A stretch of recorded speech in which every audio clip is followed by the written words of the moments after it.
আসসালামু আলাইকুম, আমি ডক্টর আশরাফ। আজকে আমরা আলাপ করবো হার্টের রোগীদের দাঁত ফেলার সম্পর্কে।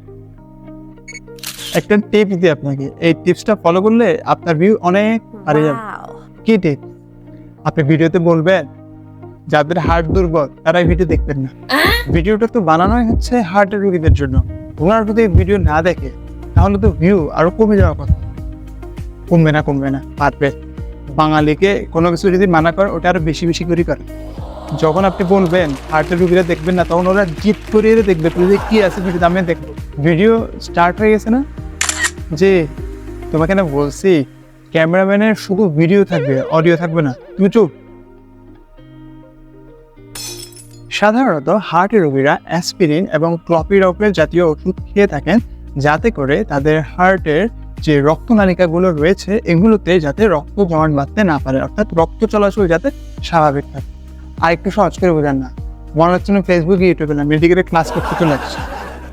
আচ্ছা, ধরেন আপনার হাতে একটা অংশ আমরা ধারালো কোনো কিছু দিয়ে কেটে দিলাম।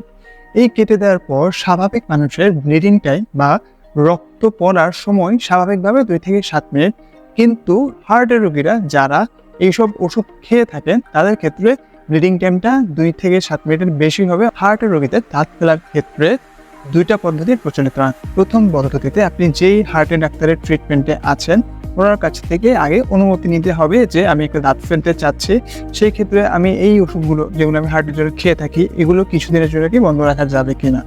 যদি তিনি অনুমতি দেন সেই ক্ষেত্রে এই ওষুধগুলো 2 থেকে 4 দিন বা 5 দিন বন্ধ রেখে দাঁতটা ফেলি এবং ফেলার পরে আরও কিছুদিন ওষুধগুলো বন্ধ রাখি। এটা আগের পদ্ধতি, কিন্তু সাম্প্রতিক গবেষণাগুলোর ভিত্তিতে এবং আমেরিকান হার্ট অ্যাসোসিয়েশনের মতামত অনুযায়ী আমরা এখন হার্টের রোগীদের দাঁত ফেলার সময় এবং আগে বা পরে এখন আর এই ওষুধগুলো বন্ধ রাখি না, বরং দাঁত তোলার পর এই যে অত্যধিক রক্তপাতের যে ব্যাপারটা রয়েছে এটা আমরা এখন ডেন্টাল চেম্বারেই ম্যানেজ করি। কিভাবে? Pressure pack, absorbable gelated sponge, stitching সহ আরও বেশ কিছু পদ্ধতি রয়েছে। আমি এখন বললে তার থেকে মনে হবে মেডিকেলে ক্লাস করতে চলে আসছে। না, আপনাকে দেওয়া হবে না। আপনি একদিনও আসল কথা বলেন না।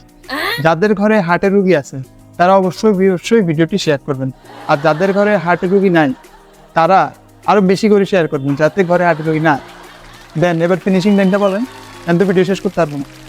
ভালো থাকবে, সুস্থ থাকবেন এবং দাঁতের সাথে হার্টেরও যত্ন নেবেন।